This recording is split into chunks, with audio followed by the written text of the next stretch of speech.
Hello दोस्तों, आज की इस वीडियो में बात करेंगे जौनसारी जनजाति के बारे में। इससे पहले हम उत्तराखंड जनजातियों के थारू, बोक्सा, राजी और भोटिया के बारे में जान चुके हैं। आज हम और अंतिम क्लास देखेंगे जौनसारी जनजाति के बारे में। जौनसारी जनजाति स्टार्ट करते हैं।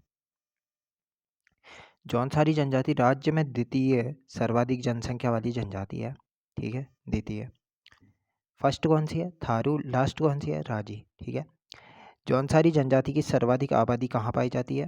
देहरादून के जौनसार भावर क्षेत्र में पाई जाती है। जौनसार भावर क्षेत्र किन दो नदियों के बीच स्थित है? यमुना और टॉन्स नदियों के मध्य स्थित है।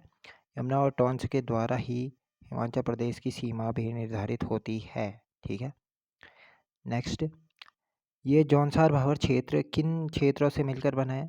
चक्राता, कालसी, त्यूणी, लाखामंडल और जौनपुर। इसमें से जौनपुर क्षेत्र है जो टिहरी गढ़वाल में स्थित है। जौनपुर टिहरी गढ़वाल में। ठीक है।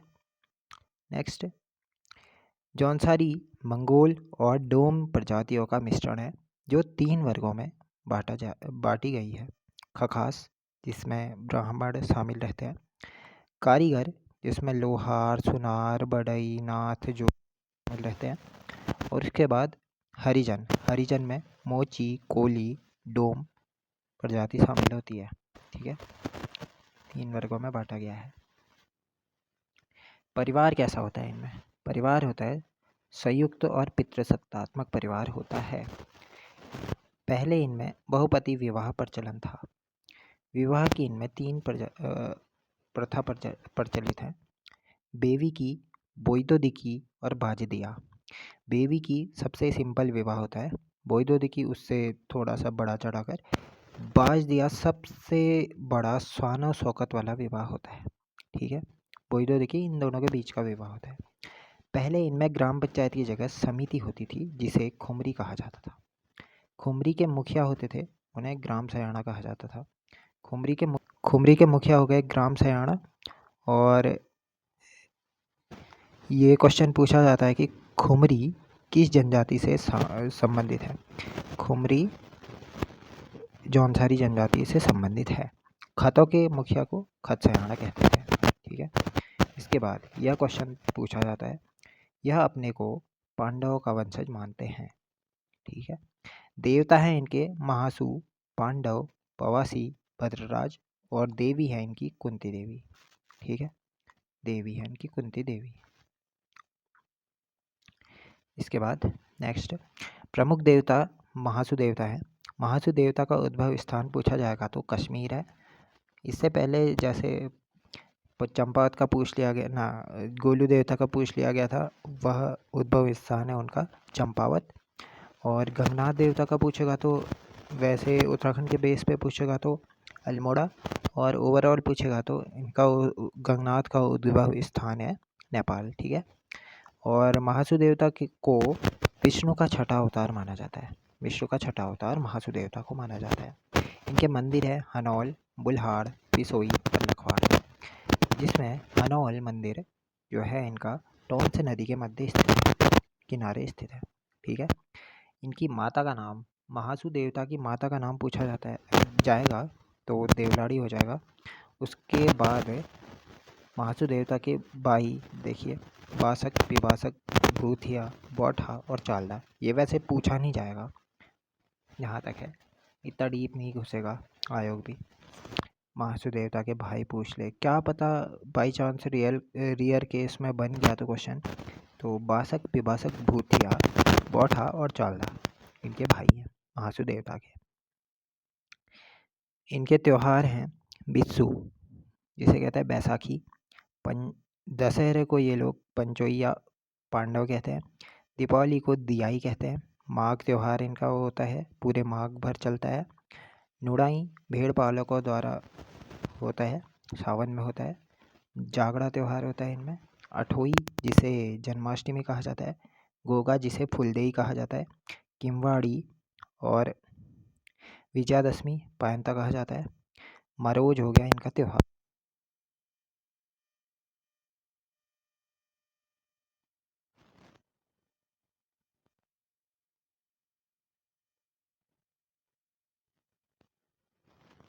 उत्सव के रूप में। ठीक है।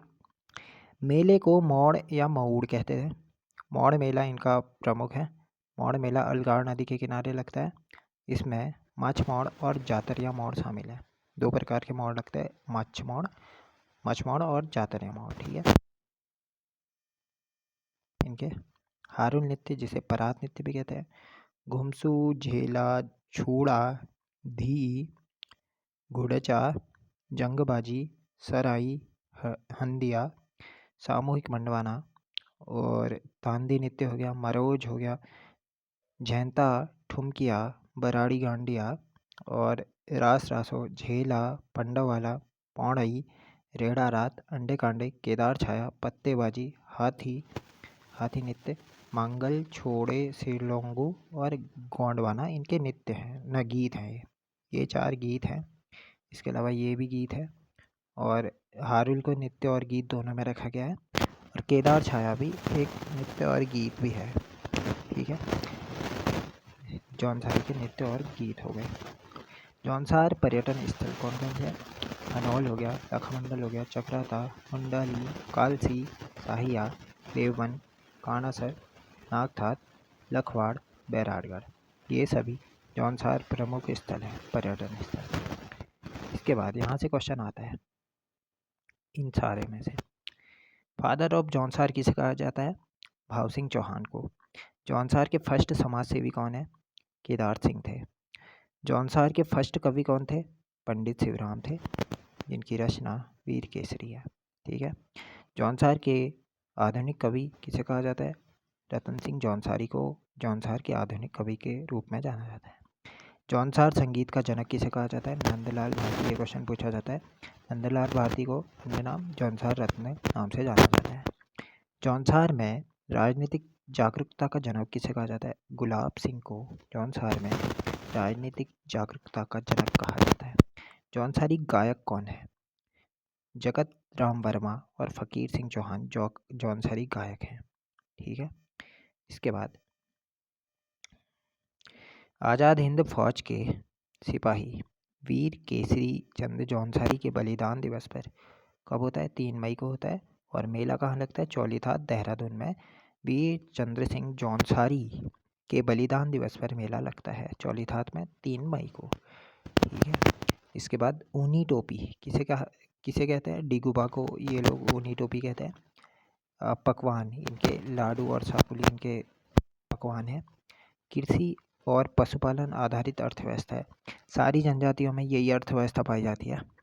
तो नेक्स्ट, शादी से पूर्व लड़की को ध्यांति कहते हैं और शादी के बाद जब लड़की चले जाती है तो उसे कहते हैं रेयांती। शादी के बाद रेयांती, शादी से पहले ध्यांति। ध्यांति रेयांती का संबंध किससे है? ये पूछा गया था क्वेश्चन। जौनसारी जनजाति से ध्यांति रेयांती का संबंध है। जौनसारी लोक गाथा क्या है? नतिया खसिया एक जौनसारी लोक गाथा है। जौनसार क्षेत्र में 4 सैयड़ा क्षेत्र का एक सदर सैयड़ा होता है। क्वेश्चन बन सकता है कि जौनसार क्षेत्र में कितने सैयड़ा क्षेत्र में एक सदर सैयड़ा होता है? 4 क्षेत्र जौनसार सैयड़ा क्षेत्र को मिला के एक सदर सैयड़ा होता है। ठीक है। ये रही आज की क्लास। तो एक और चैप्टर हमारा समाप्त होता है। इससे पहले हम 4 चैप्टर पूरे कंप्लीट कर चुके हैं। 5वां ये कंप्लीट हो गया।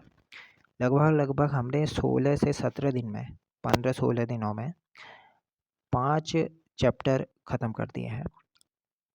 तो नेक्स्ट वीडियो में मिलते हैं नेक्स्ट टॉपिक के साथ, नेक्स्ट चैप्टर के साथ। Thank you.